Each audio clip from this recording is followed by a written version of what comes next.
सुरेश भदौरिया जी हमारे साथ मौजूद हैं। सर बहुत बहुत स्वागत है। डायरेक्टर हैं इंडेक्स ग्रुप इंदौर के। डॉक्टर नितिन राणे जी हैं कुलपति अवंतिका यूनिवर्सिटी उज्जैन के। और सर आप जिन विधाओं से जुड़े हुए हैं, शिक्षा है उसमें, साथ में स्वास्थ्य भी जुड़ा हुआ है। और शिक्षा से हम शुरुआत करते हैं डॉक्टर साहब आपसे नितिन राणे जी से। अवंतिका यूनिवर्सिटी उज्जैन, हम जब उज्जैन की बात आती है तो सीधे तौर पर नाम जुड़ जाता है अवंतिका। अवंतिका नगरी एक समय हुआ करती थी, फिर उज्जैनी हुई। आपने अपनी यूनिवर्सिटी उज्जैन में शुरू की, नाम अवंतिका। कोई विशेष इसका प्रायोजन? इसकी एक स्टोरी है जो मैं आपको इस मंच पे सुनाना चाहूँगा। MIT ग्रुप पुणे के माध्यम से जब हमने 2017 में मध्य प्रदेश के अंदर विश्वविद्यालय शुरू करने का निर्णय लिया तो हमारे पास कई विकल्प थे। हालांकि भोपाल, इंदौर ये भी ऑप्शन थे, पर हमने एक थॉट दिया कि जो भगवान श्री कृष्ण की शिक्षा स्थली है, भगवान श्री कृष्ण ने संदीपनी आश्रम में उज्जैनी में शिक्षा हासिल की है। और पुराने ज़माने में भी जो अपने शिक्षा के प्रमुख केंद्र थे उसमें नालंदा, तक्षशिला, काशी और उज्जैन का नाम शामिल हुआ करता था। पर कहीं तो भी शिक्षा के मामले में उज्जैन का नाम पीछे पड़ गया था। नालंदा में नालंदा विश्वविद्यालय है, बनारस में यानी काशी में जो IIT BHU बोलते हैं वो है, तक्षशिला वो पाकिस्तान का हिस्सा बन गया। पर उज्जैन जो है वो शिक्षा के मामले में कहीं तो भी पीछे पड़ गया था। इसीलिए MIT ग्रुप पुणे के माध्यम से हमने 2017 में निर्णय लिया कि हम जो विश्वविद्यालय चालू करेंगे वो उज्जैन में चालू करेंगे और उसका नाम भी जो उज्जैन का एक प्राचीन नाम हुआ करता था अवंती, उसी नाम से वो विश्वविद्यालय चालू करेंगे। तो इसी के कारण हमने उज्जैन से हमारा जर्नी चालू किया और 2017 में अवंतिका विश्वविद्यालय की स्थापना उज्जैन में हुई। जी नितिन जी, इसी से जुड़ा हुआ एक सवाल है। और भी यूनिवर्सिटीज लगातार चल रही हैं, ऐसे में कितना चैलेंजिंग होता है यूनिवर्सिटी को रन करना, चलाना और बच्चों को अच्छी शिक्षा देना? देखिए, आज जो शिक्षा की परिभाषा है वो बहुत बदल गई है। क्लासरूम में जो भी पढ़ाया जाता है वो ज़्यादातर सारी चीज़ें इंटरनेट पे अवेलेबल है। इसीलिए क्लासरूम के अंदर शिक्षकों की जिम्मेदारी बहुत बढ़ गई है। तो कन्वेंशनल टीचिंग की जहाँ तक बात आती है वो छोड़ के अगर हम थोड़ा प्रोजेक्ट बेस्ड लर्निंग की ओर अच्छे से प्रयास करेंगे तो एक शिक्षा एक अच्छे स्वरूप में दिलाई जा सकती है। कन्वेंशनल टीचिंग में क्या होता है कि बच्चों का मकसद सिर्फ एग्जाम क्लियर करना रहता था। तो इसको कहीं तो भी जो आने वाला समय है, हमको जो नई शिक्षा नीति बोल रही है कि स्किल बेस्ड एजुकेशन होनी चाहिए, उसी को मद्देनजर रखते हुए हमें लगता है कि थोड़ा प्रोजेक्ट बेस्ड लर्निंग के ऊपर अगर हम शिक्षा का स्वरूप बदलेंगे तो आने वाले समय में हमारे जो युवा है वो शिक्षा के क्षेत्र में अच्छी प्रगति कर पाएंगे और इंडस्ट्री रेडी, और या फिर इंडस्ट्री जो आज बोल रही है कि मार्केट में हमारे पास जॉब तो है पर जो बच्चों में स्किल सेट चाहिए वो नहीं है, वो स्किल सेट निर्मित करने में ये प्रोजेक्ट बेस्ड लर्निंग का मॉडल काफ़ी उपयुक्त हो जाएगा। जी सुरेश भदौरिया जी इंडेक्स मेडिकल कॉलेज के डायरेक्टर हमारे साथ में मौजूद हैं। सर, इंडेक्स की जब शुरुआत की आप, बेसिकली पहले होटल लाइन आपने शुरू किया था, उसके बाद फिर आप सीधा मेडिकल लाइन में भी आ गए, मेडिकल हब में भी आ गए। दिनचर्या की शुरुआत आपकी सुबह से होती है तो माता पिता के दर्शन कर कर आप घर से निकलते हैं, ऐसा जानकारी में है। हाँ। सर, ये जो सफलता है आपकी इतनी शुरू से लेके अभी तक की, इस सफलता की कहानी क्या है? क्योंकि हर एक सफल व्यक्ति के पीछे कोई ना कोई कहानी होती है, तो आपकी ये सफलता की कहानी क्या है? नहीं, मेरी दिनचर्या सुबह माता पिता के आशीर्वाद लेके ही निकलते हैं और उन्हीं की कर्म, उन्हीं के आशीर्वाद से ये हमारी जीवनी है। और मैं कर्म में विश्वास रखता हूँ, काम करने में विश्वास रखता हूँ, भगवान में पूरी आस्था है, माँ बाप का आशीर्वाद साथ में है और कर्म में कोई कमी नहीं रखता है। कोई संडे मंडे नहीं है, 24 आवर काम करना है और जब रिलैक्स करना है तो उस दिन रिलैक्स करना है, ऐसे नहीं। और काम के साथ साथ अपने टीम अच्छी बनाना है, अपनी टीम को हमेशा साथ में रखना है, कभी टीम को डिसक्वालीफाइड नहीं करना, किसी को निकालना नहीं, और जोड़ने का काम है मेरा। और ये 2086 से ये कार्यक्रम चल रहा है, तो मेरे पास जो स्टाफ अभी भी है वो सतत 30-30, 40-40 साल हो गए, अभी भी कंटिन्यू है। मैंने आज तक किसी स्टाफ को निकाला नहीं है, अनलेस वो खुद गया हो या उसकी बहुत बड़ी मेजर गलती हो। तो ये सफलता मेरी पूरी टीम वर्क पर निछावर है, और टीम वर्क, वो पूरी टीम ही काम करती है एक तरह से, और बड़ा अच्छा लगता है। और कोई अचीवमेंट होता है तो जितने हम खुश होते हैं, हमसे ज़्यादा हमारी टीम खुश होती है। उनको ये लगता है कि ये हमारा है, इंडेक्स हमारा है, मल्टास हमारा है। तो ये फीलिंग एक आना चाहिए, ये यूनिवर्सिटी हमारी है, ये संस्थाएं हमारी हैं। तो जब ये फीलिंग आ जाती है तो कर्म करते रहे आदमी तो अपने आप सारे काम होते चले जाते हैं। शिवानी जी, हम सेज ग्रुप की बात करें तो रियल एस्टेट, फिर एजुकेशन, अब हेल्थ, ये कड़ियाँ कैसे जुड़ी? क्योंकि एक दूसरे से जुड़ी हुई कड़ियाँ हैं। क्या ये आपको लगा कि ज़रूरत है इस ग्रुप को, भोपाल को, हमारे मध्य प्रदेश को? Thank you so much first of all for inviting me here. Says group का हमेशा से मानना रहा है, मोटो रहा है, ब्रिंगिंग हैप्पीनेस टू सोसाइटी। तो हम लोगों ने स्टार्ट किया था जैसा कि आपने बताया रियल एस्टेट से। So my father started the business. सबसे पहली नीड इंसान की होती है कि उसको एक अच्छा घर, मतलब खुश रहने के लिए उसको एक अच्छा एनवायरनमेंट चाहिए होता है। तो अच्छा एनवायरनमेंट देने के लिए we started with real estate. फिर धीरे धीरे फील आया कि और अगर अच्छा इंसान कमाए तभी वो इंसान खुश रह सकता है। जब और अच्छा कैसे कमाएगा, तो जब वो अच्छी एजुकेशन लेगा तभी वो अच्छा कमा पाएगा, तभी वो एक अच्छा इंसान भी बन पाएगा। तो इसके लिए वी एंटर्ड इनटू एजुकेशन। अब एजुकेशन के बाद और रियलाइज हुआ दैट इंसान की खुशी उसकी हेल्थ से भी जुड़ी होती है। जब इंसान हेल्दी होता है तभी वो खुश हो पाता है। जब हमारा पेट दुख रहा हो, सर दुख रहा हो, या कुछ भी हमें फिजिकल प्रॉब्लम हो, तो अपने आप ही एक नेगेटिविटी आ जाती है, अपने आप एक डिस्कम्फर्ट आ जाता है। तो हर इंसान हेल्दी रह सके, इसके लिए हम आए हेल्थ केयर में। Now we are also expanding into different fields. Hospitality में भी expand कर रहे हैं. We are also expanding into manufacturing. तो धीरे धीरे सेज ग्रुप बढ़ता जा रहा है, just because we want that we leave a mark of Bhopal in all India's eyes. We leave a mark of our country in world's eyes.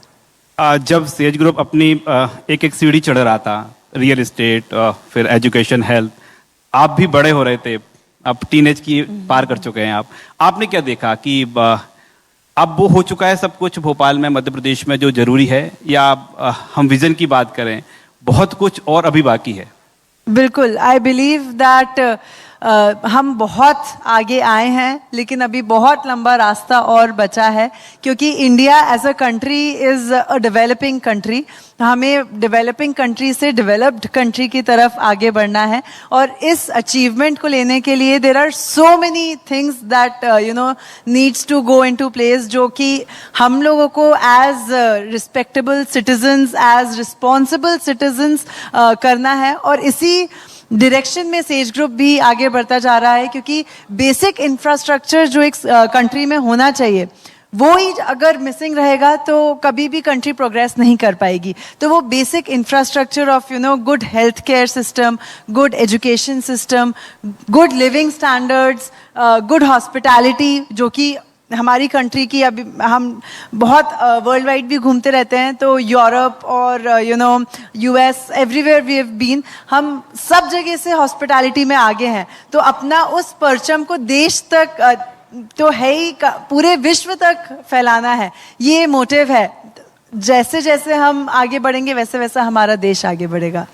एक बार तालियां तो बनती हैं, क्योंकि ये विजन की बात कर रहे हैं, और आप विजन समझिए कि ये भोपाल नहीं, मध्य प्रदेश नहीं, देश नहीं, बल्कि दूर तक हमारी निगाह है, पूरी दुनिया हमारी है, ये विजन है। और जो विजन होता है उसी दिशा में हम आगे बढ़ते हैं। हम अगला सवाल लेंगे। जी हेमंत जी। सुरेश भदौरिया जी, कोविड का दौर सबने देखा, एक मानव सेवा इंडेक्स मेडिकल कॉलेज ने इस तरह की कि पूरे शहर में इंडेक्स मेडिकल कॉलेज का नाम हुआ। लोग इंडेक्स को याद आज भी करते हैं कि जो मानव सेवा इंडेक्स ने इंदौर के अंदर की है उसे याद रखा जाएगा। सर, कैसा सफ़र रहा था उस समय, कितनी मुसीबतों का सामना आपने भी किया उस समय, क्योंकि आप भी लगातार मॉनिटरिंग करते रहे, एम्बुलेंस आती रही, कई लोग जो हैं वो जाते रहे, दुनिया छोड़ते रहे, लगातार लाइन लगी रही थी। कोविड के समय हमको एकाएक ऊपर से आदेश मिला कि आपके हॉस्पिटल को सरकार ले रही है 1000 बेड और आपको इसका पूरा निराकरण करना है और 1 घंटे के अंदर इतने पेशेंट पहुंचेंगे आपके पास। वो समय ऐसा था कि 1 फर्लांग दूर या 1 किलोमीटर दूर कोविड का एक पेशेंट भी होता था तो लोग भाग जाते थे, मोहल्ला छोड़ देते थे कि या उसका वेन कर देते थे। वो टाइम था, उस समय कोविड में उन लोगों का इलाज करना, अपने स्टाफ को मोटिवेटेड करना, डॉक्टर्स को मोटिवेट करना, नर्सिंग को मोटिवेट करना, इन सब का बहुत टफ जॉब था। तो इन सबको मोटिवेट करके उनको हिम्मत दिला के उनको बोला कि आपको ये देश इनकी सेवा करना है, मतलब युद्ध के मैदान में लड़ना है। और वो मोटिवेट हुए और उसके बाद में सारे मोटिवेट हो गए। नर्सिंग स्टाफ हमारे कैंपस में रहता है, डॉक्टर्स हमारे कैंपस में है, 4th क्लास हमारे कैंपस में है, पैरामेडिकल हमारे कैंपस में, इन सारी चीज़ों से भी हमको फ़ायदा मिला। तो वो सारी चीज़ें हमने ट्रीटमेंट किया तो सबसे ज़्यादा रेट हमारा ठीक रहा इंडेक्स का। और उससे एक धीरे धीरे एक भावना हमारे पूरे स्टाफ में, डॉक्टर्स में, नर्सिंग में, सब में आई कि भाई देश सेवा करना है, जन सेवा करना है। तो थोड़े दिन बाद तो वो बिना उसके ओनली मास्क लगा के, बिना कोविड किट पहने ही, बिना मास्क लगा के ही चले जाते थे कि ठीक है हम तो होंगे तो ठीक हो जाएंगे। उनमें ये भावना आ गई थी और धीरे धीरे बहुत मतलब सेवा करने में बहुत अच्छा लगा। बस इसी में एक घटना हमारी उसमें हुई, हमारे जो MS थे मेडिकल सुपरिटेंडेंट, वो दिन रात लगे रहते थे सेवा में, तो वो उस कोविड में एक्सपायर हो गए। लेकिन बाकी मोर्टेलिटी रेट बहुत कम रहा, 27,000 लोगों का करीबन हमने ट्रीटमेंट किया है, काफ़ी ठीक रहे हैं और इनाल अच्छा रहा। तो उसकी वजह से उसके बाद से अभी तक भी ये भावना हमारे यहाँ के स्टाफ में पूरे में है कि हमको मरीजों की सेवा करना है, उनको अच्छा करना है, उनको खुश होकर देखते हैं, ठीक होकर जाते हैं और वो जो दुआएं देते हैं वो ही दुआएं मुझे लगता है बहुत कामगार है। इसके साथ साथ ही एक रिश्ता भी देखने को मिला कि कोविड के समय में पति पत्नी का क्या रिश्ता होता है, माँ बेटे का क्या रिश्ता है, बहन भाई का क्या रिश्ता है, तो वो किसकी डेड बॉडी कौन ले जा रहा है, किसी की कोई डेड बॉडी ले जाने वाला नहीं है। तो ये एक अनफॉर्चुनेट है, इसको फिर डिस्कस नहीं करना चाहिए हालांकि, लेकिन वो भी समय देखने को मिला। बिल्कुल सर, सेवा का भाव हमने देखा था। हरदा फैक्ट्री में ब्लास्ट हुआ था और मैं ही वहाँ पहुँचा था उस समय इंडेक्स मेडिकल कॉलेज। जब देखा था कि तैयारियां देखकर मैं खुद हैरान हुआ था कि इतनी बड़ी टीम पूरी आपने वहाँ लगाई थी। एक नीचे ICU तैयार कर दिया, तुरंत डॉक्टरों की टीम वहाँ पर मौजूद रही, बर्न स्पेशलिस्ट वहाँ पर मौजूद थे। सर, टीम को मोटिवेट आप अक्सर करते हैं, लगातार टीम मोटिवेट होती है और उसके बाद में हर एक चुनौती से लड़ने के लिए तैयार रहती है।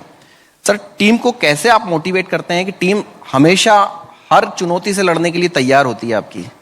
हमारी टीम दिल से लड़ती है, जज्बात से लड़ती है। हम टीम को ऐसा नहीं सोचते कि आज वो हमारे यहाँ सर्विस कर रहा है, नौकरी कर रहा है, चाहे डॉक्टर्स हो, चाहे नर्सिंग हो, पैरामेडिकल हो, 4th क्लास है। स्वीपर का भी रोल बहुत महत्वपूर्ण है। कोई बाथरूम में गया है, वहीं उसको हार्ट अटैक आ गया तो उसकी बॉडी को ही बाहर ले जाना है, अदरवाइज पूरा वार्ड घबराया रहता है कि अरे क्या हो गया। तो ये पूरा मोटिवेशन रहता है और उसके साथ साथ में हम उसको इंसेंटिव भी देते हैं कि चलो तुमको कुछ एक्सीडेंट हो गया है या तुम्हारे घर वालों को क्या हुआ, बाद में हम देखेंगे, उनकी लाइफ सिक्योर करेंगे, उनके बच्चों को फ्री पढ़ाएंगे। हमारे स्कूल भी है, मतलब तो PG से लेके KG तक, KG से लेके PG तक। तो उनको मालूम है कि हमारे चेयरमैन हैं, हमारी ये संस्था जब हम काम कर रहे हैं ये हमारी लाइफ को, हमारे बच्चों को पूरा देखने वाली है आखिरी में तक। तो ये मोटिवेशन है। डॉक्टरों को ही मोटिवेशन किया, उनको अलग से इंसेंटिव, नर्सों को डबल इंसेंटिव, कैश इंसेंटिव, एक ड्यूटी करो शाम को अलग पैसे लेके आओ, सैलरी अलग है। तो ये सारे इंसेंटिव भी देना, अच्छे ट्रीटमेंट देना, मनोवैज्ञानिक उसमें भी देना और फिर उनको बताना कि भाई जिस संस्था में काम करना है तो काम तो करना है, दिस इज इमरजेंसी। और फिर धीरे धीरे उनकी भावना ही जागृत हो गई कि नहीं हमको तो काम करना ही है। सर, सेवा का भाव भी रहता है और लगातार सरकार से आप मांग भी करते हैं अलग अलग तरह की। नेमावर रोड की अगर बात की जाए तो 4 लेन बनाने की मांग भी की, कितनी परेशानी आती है सर ऐसे में? दूर दराज से, जो हरदा से ही अगर हम बात कर लें, मरीजों को लाने में कितनी परेशानियों का सामना करना पड़ रहा था। इंदौर तक मरीज हालांकि नहीं पहुंचे थे, लेकिन फिर भी अगर सबसे नज़दीक इंडेक्स मेडिकल कॉलेज होता तो कितना आवश्यक मानते हैं आप 4 लेन बनवाने के लिए? कई बार आपने भी पत्र लिखा है सरकार को कि इसे 4 लेन किया जाए, अप्रूव भी हो गया है। उस समय हमने ये बताना और भूल गया था कि हमारे पास 2 ऑक्सीजन प्लांट थे, प्लस हमने एक और बड़ा, सबसे बड़ा, प्रदेश का सबसे बड़ा ऑक्सीजन प्लांट वहीं जनरेट कराया। उसके बाद में भी लोगों को एक फीलिंग रहती थी कि एक सिलेंडर में और एक्स्ट्रा भी लेके जाऊं, अपने बेड के नीचे रखूं। तो लेकिन एक मन में लोगों को ये भावना थी कि अगर हम इंडेक्स में कैसे कैसे पहुंच गए, वहां एडमिशन हमारा हो गया तो हमारी जान सेफ है। तो ये धीरे धीरे भावना आ गई मन में, तो काफी डेवलपमेंट हुआ और लोगों की बहुत जान बची। पहुंचने की देरी है, पहुंच गए यानी सेफ है। पहले प्राइवेट पार्ट मांगते थे, फिर जनरल वार्ड मांगते थे, आईसीयू मांगते थे, लास्ट में कहने लगे कहीं भी जगह दे दो, एक बेड दे दो, बस ऑक्सीजन दे दो। सबसे ज्यादा इंडेक्स रेमडेसिविर दे दो। जी राकेश जी। शिवानी जी, हम सेज ग्रुप की बारे में पढ़ रहे थे तो एक चीज समझ में आई कि सेज कोई चीज शुरू करता है तो उसकी चेन चल पड़ती है। रियल एस्टेट में प्रवेश किया तो एक प्रोजेक्ट कंप्लीट हुआ कि दूसरा स्टार्ट हो गया। हम एजुकेशन में बात कर रहे हैं, साकेत नगर में जो इंस्टीट्यूट आपका शुरू हुआ उसकी ब्रांचेस बहुत सारी हो गई हैं। अब हॉस्पिटल में आए हैं तो क्या इसकी भी हमको चेन देखने को मिलेंगी? फ्यूचर का कुछ कह नहीं सकते, बट हमारे चेयरमैन जो हैं engineer Sanjeev Agarwal, he is a very visionary man and he is a very hard working person, I would say. तो हम चाहते हैं कि जब एक एक्चुअली जब एक खुलता है कोई भी इंस्टीट्यूट, वो जब इतना सक्सेसफुल हो जाता है तो on public demand we keep on increasing. यानी इसे सफलता की निशानी कह सकते हैं कि एक प्रोजेक्ट शुरू हुआ और जरूरत आन पड़ी कि उसका नया प्रोजेक्ट शुरू किया जाए। Exactly, and he is a very relentless man also. तो जैसे ही कुछ एक प्रोजेक्ट खत्म होता है, हम पूरी टीम जुट जाती है कुछ नेक्स्ट करने के लिए।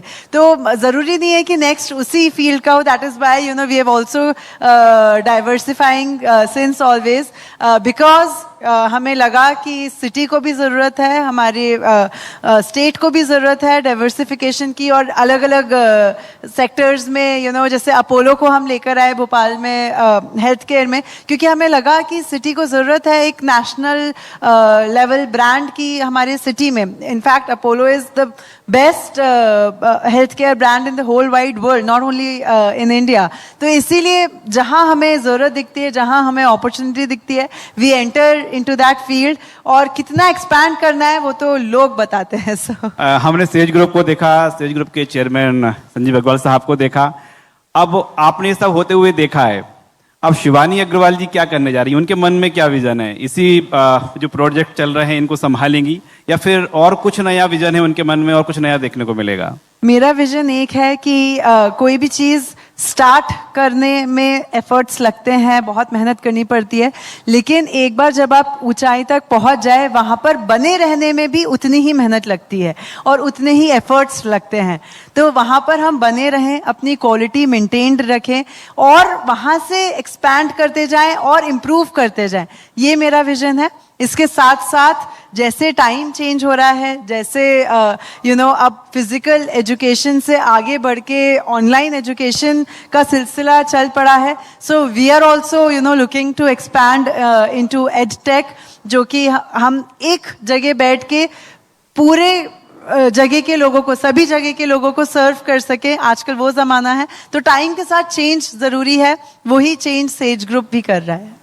शिवानी, अगर इंदौर सेज की बात की जाए तो ऐसा कौन सा जादू इंदौर सेज करता है कि जो सेलिब्रिटीज हैं वो सबसे पहले सेज की तरफ मूव करती हैं कि हमको सेज यूनिवर्सिटी जाना है?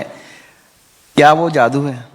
सेज यूनिवर्सिटी इंदौर की लोकेशन इतनी सुंदर है, अभी हम डिस्कस ही कर रहे थे कि वो एक संत की पहाड़ी थी पहले, मतलब सदियों पहले। उस संत की पहाड़ी पे सेज यूनिवर्सिटी इंदौर बसा है, तो वहाँ इतनी पॉजिटिव वाइब्स हैं, वहाँ के लोग इतने पॉजिटिव हैं, वहाँ स्टूडेंट्स इतनी पॉजिटिविटी स्प्रेड करते हैं, दैट आई फील दैट बहुत सारी चीज़ें बताने से या कम्युनिकेट करने से नहीं स्प्रेड होती, बस फील करने से स्प्रेड होती हैं। तो आई थिंक ये एक गॉड का ग्रेस है सेज पे, हम सभी लोगों पे, कि we have become people's choice and we also wish कि जितने ज़्यादा से ज़्यादा लोग यूनिवर्सिटी विजिट करें तो they can also feel you know what is the next thing, because says का हमेशा से मोटो रहा है सबसे पहले, सबसे आगे और सबसे तेज हमारा सेज, हम बोलते हैं ये। तो जो हम नया सोच रहे हैं वो हम तभी लोगों तक पहुंचा पाते हैं जब लोग विजिट करते हैं। तो जो इंडस्ट्री कनेक्ट्स हैं, जो यू नो बच्चों को इंडस्ट्री रेडी बनाने की हमारी एक कोशिश है, वो सब सेज यूनिवर्सिटी में पाई जाती है। इंदौर और भोपाल दोनों ही कैंपसेस बहुत सुंदर बने हैं और मुझे लगता है यही रीज़न होगा लोगों का आने का। डॉक्टर रानी जी, हम जब अवंतिका यूनिवर्सिटी के बारे में पढ़ते हैं तो वहाँ तो वसुधैव कुटुंबकम नज़र आता है ऑल ओवर इंडिया से। वहाँ पर स्टूडेंट्स हैं मध्य प्रदेश, हम बात करें तो ये भी जानकारी निकल कर आई कि विदेश के भी बच्चे भी वहाँ पर अध्ययनरत हैं। तो थोड़ा बताइए ना, विदेशों का झुकाव उज्जैन की ओर, मध्य प्रदेश के दूसरे प्रदेशों का झुकाव उज्जैन की ओर, तो अवंतिका नगरी में बाहर से आकर अध्ययन।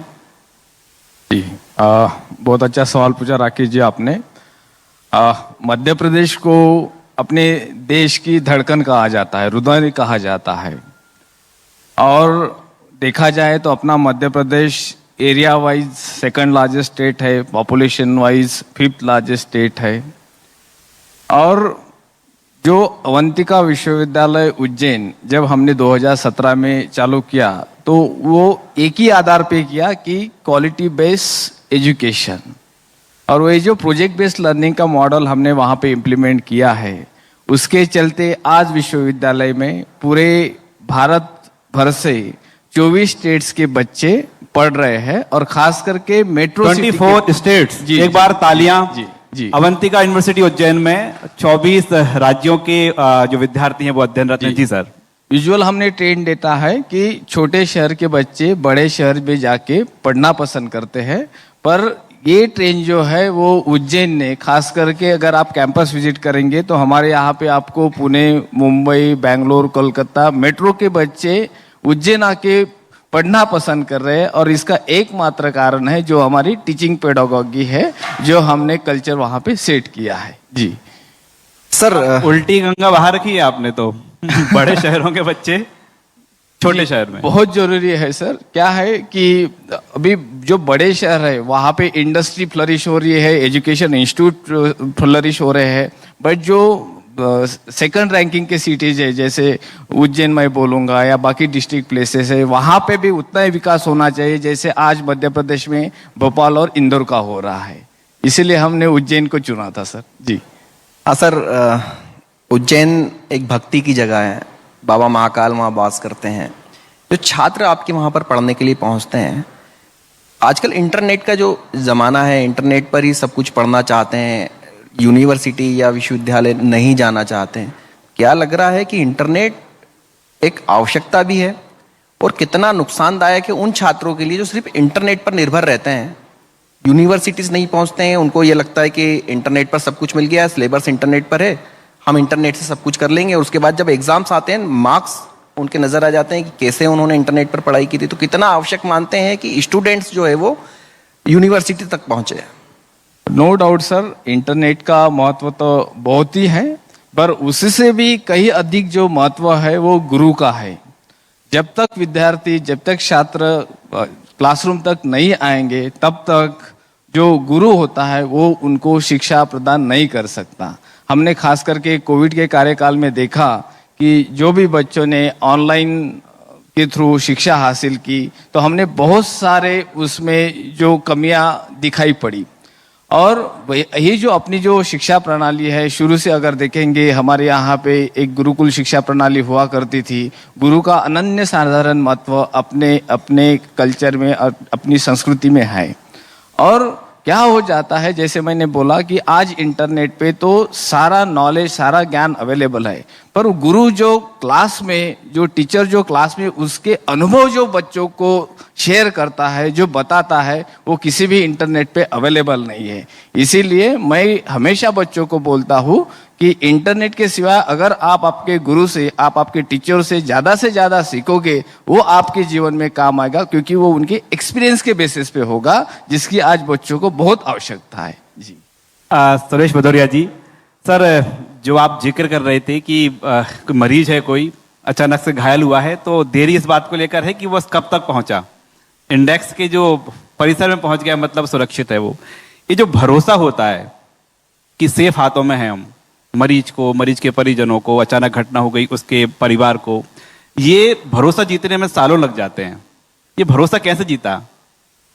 ये भरोसा एक दिन में नहीं आता है, सालों ही लग जाता है, डेफिनेटली आपने कहा। लेकिन ये एक पेशेंट सर आता है हम तो उसके न्यूज 24 मध्य प्रदेश छत्तीसगढ़ के माध्यम से एक मैसेज भी दर्शकों को और जो इस सेक्टर से जुड़े हुए हैं उन पर वहां तक कन्वे करना चाहते हैं कि वो जो सेक्टर शुरू कर रहे हैं खासतौर पर हेल्थ को लेकर, तो मरीज के परिजनों का, मरीज का भरोसा कैसे जीता जाए, क्या किया जाए, कैसे उनसे बिहेव किया जाए, क्योंकि कई बार ये भी होता है कि मरीज को एडमिट करने के बाद प्रॉपर जानकारी नहीं मिलती है। तो ये भी जानना चाहेंगे कि आपने भरोसा कैसे जीता, और जो स्टार्टअप्स है इस तरह के, उनके लिए आपका क्या मैसेज है? चलो में क्या है, मरीज पहले आता है हॉस्पिटल में तो पहले काउंटर पे, सबसे पहले मरीज आया तो इमीडिएटली उसको आईसीयू में पहुंचाया जाए, कैजुअलिटी में पहुंचाया जाए, इमरजेंसी मेडिसिन में पहुंचाया जाए, फटाफट उसका ट्रीटमेंट स्टार्ट होना चाहिए। ये नहीं कि उसके पास पैसे हैं कि नहीं, उसने ओपीडी में रजिस्ट्रेशन कराया है कि नहीं, उसका आईपीडी कार्ड बना है कि नहीं, उसके सारी हेल्थ चेकअप होना चाहिए। उसके बाद उसको देखना चाहिए उसके पास आयुष्मान कार्ड है कि नहीं, उसके पास इंश्योरेंस है कि नहीं, वट एवर है कि नहीं, पैसे हैं कि नहीं। अगर पैसे नहीं भी हैं तो हम कभी पेशेंट को ऐसा नहीं रोकते कि उसका इलाज नहीं करेंगे, और इवन नहीं है तो गरीब भी है तो हम उसको फ्री इलाज कर देते हैं। तो उनको मालूम है कि कभी रात में ट्रॉमा हुआ है, 50 पेशेंट आ जाते हैं, एकदम से एक्सीडेंट वाले आ जाते हैं, कई बार पैसे नहीं होते, कई बार गरीबी पेशेंट रहते हैं, तो हम उनको फ्री इलाज भी करते हैं। हमने अपने डॉक्टर्स को पावर दे रखे हैं, सारे डिपार्टमेंट्स को, कि अगर वो गरीब पेशेंट है, उसका पैसे नहीं है, तो वो खुद डिसाइड करें, और वो खुद अगर उस पर फाइल पे लिख देंगे तो उसका फ्री ट्रीटमेंट हो जाएगा। ट्रीटमेंट के लिए हम कभी पेशेंट को नहीं रोकते। ये पूरी जनता में आसपास सबको विश्वास है, और ट्रीटमेंट में किसी प्रकार की कोई कमी नहीं रखते हैं, चाहे वो पैरामेडिकल स्टाफ हो, डॉक्टर्स हो, नर्सिंग हो। सुबह 6 बजे से ट्रीटमेंट चालू हो जाता है, उनकी वाइटिंग से लेकर रात तक चलता है, बिल्कुल कंटिन्यूसली। सर, प्रधानमंत्री जी ने एक पेड़ माँ के नाम अभियान की शुरुआत की। इंदौर ने भी अहम भूमिका निभाई, 51 लाख पेड़ लगाए। इंडेक्स मेडिकल कॉलेज ने भी एक विश्व रिकॉर्ड बनाकर तैयार किया। सर, कैसे संभव हो पाया और कितने पेड़ लगाए इंदौर के लिए? क्योंकि इंदौर में हमने पिछले दिनों देखा था कि जो पारा है 48 डिग्री पार हो गया था। हमारे 5000 बच्चे इंडेक्स मेडिकल कॉलेज की पूरी पहाड़ियों पे बिखरे हुए थे, और हर 25 के ऊपर एक हमारी फैकल्टी थी। पहले से डिसाइडेड था कि किसको कहाँ प्लांट्स लगाने। 5000 बच्चों ने, डॉक्टर्स ने, नर्सिंग ने उनके नाम से लगाए, और उनको प्रतीक्षा दी गई कि आपको ये इनकी बार बार देखभाल करते हुए आते रहना पड़ेगा।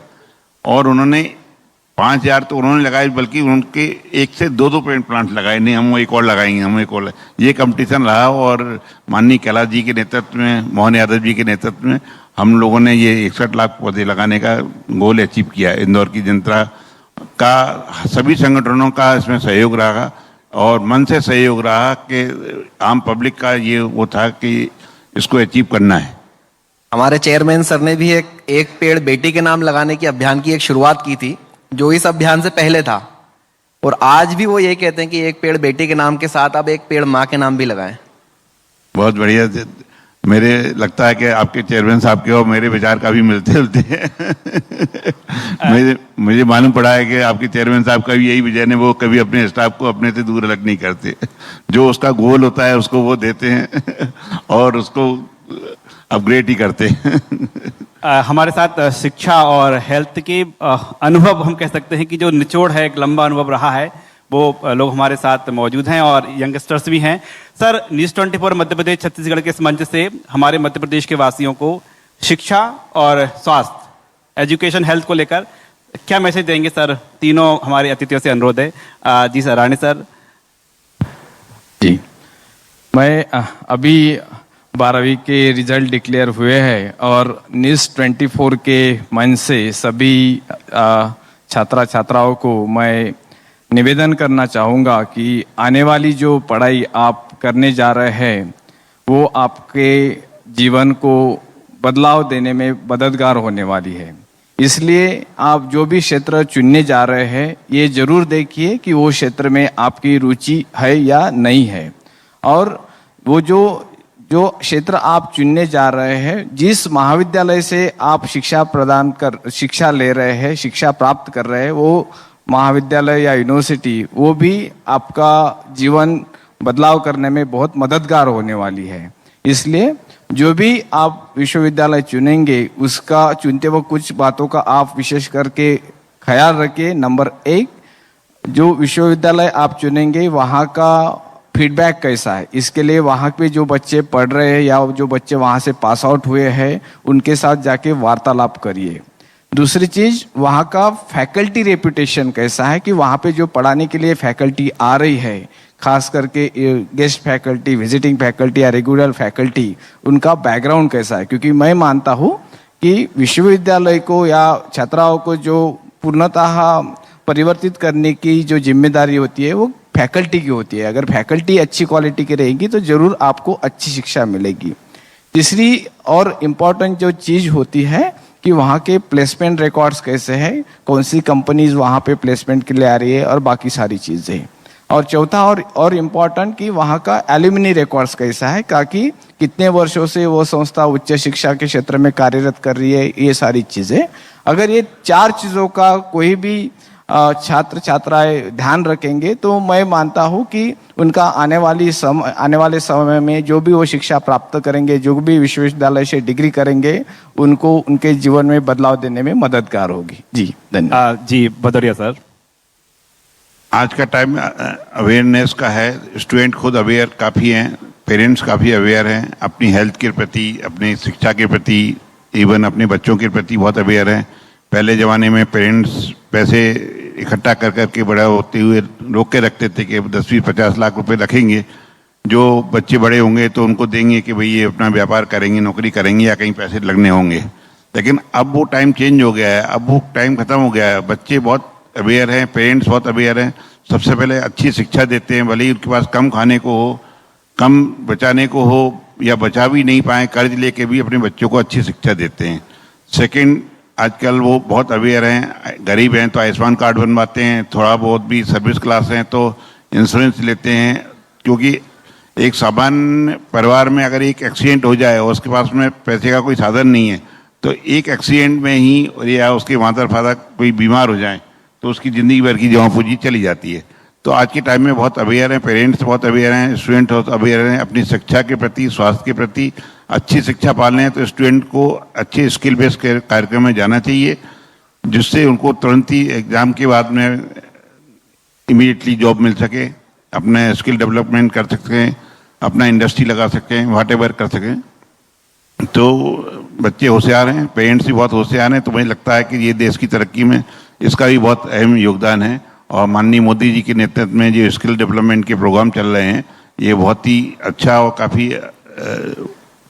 अच्छा है। और अच्छे जो भी माननीय प्रधानमंत्री और माननीय मोहन यादव जी ने कहा है कि अच्छे विश्वविद्यालय और विद्यालय प्रदेश में बनाए जा रहे हैं, वो भी इसमें बच्चों को आगे ले जाने में काफ़ी मददगार होंगे। शिवानी जी, आप यूथ की नज़र से बताएंगी क्या मैसेज है यूथ के लिए, यूथ की नज़र से? बिल्कुल, मुझे बहुत अच्छा लगा मेरे पूर्व वक्ताओं का message. That is all very necessary. But जैसा कि टाइम चेंज हो रहा है, एक टाइम था जब बोलते थे एक इंसान को jack of all master of one होना चाहिए। बट आज का टाइम है जब jack of all master of one नहीं, jack of all master of all होने का टाइम है। बिकॉज जैसे कि shark tank and make in India and जो एक स्टार्टअप इकोसिस्टम भी माननीय प्रधानमंत्री जी ने, मोदी जी ने स्टार्ट किया है। I believe not only an entrepreneur should know every skill, but also a person। जब मैं इंटरव्यूज लेती हूँ फॉर सेज ग्रुप, मैं भी इंसान में यही देखती हूँ कि उसमें सारी क्वालिटीज हैं कि नहीं। उसकी कम्युनिकेशन स्किल भी अच्छी हो, उसकी टेक्निकल नॉलेज भी अच्छी हो, उसमें मैनेजरियल क्वालिटी भी हो, उसमें लीडरशिप क्वालिटी भी हो। भले भले ही वो लीडर नहीं भी हो, लेकिन उसका एक एम, एक विजन तो होना चाहिए। तो एक ऐसा इंस्टीट्यूट चूज करें स्टूडेंट्स सभी, क्योंकि ये एक बहुत इंपॉर्टेंट डिसीजन होता है लाइफ का। This can make or break your future and your life.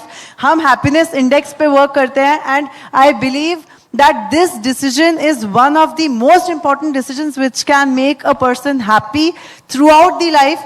तो ऐसा एक environment choose करना चाहिए जहाँ पे student के पास choice हो अलग अलग चीजें पढ़ने की, डांस के साथ मैथ्स सीखने की, सिंगिंग के साथ प्रॉबेबली डिजाइन सीखने की।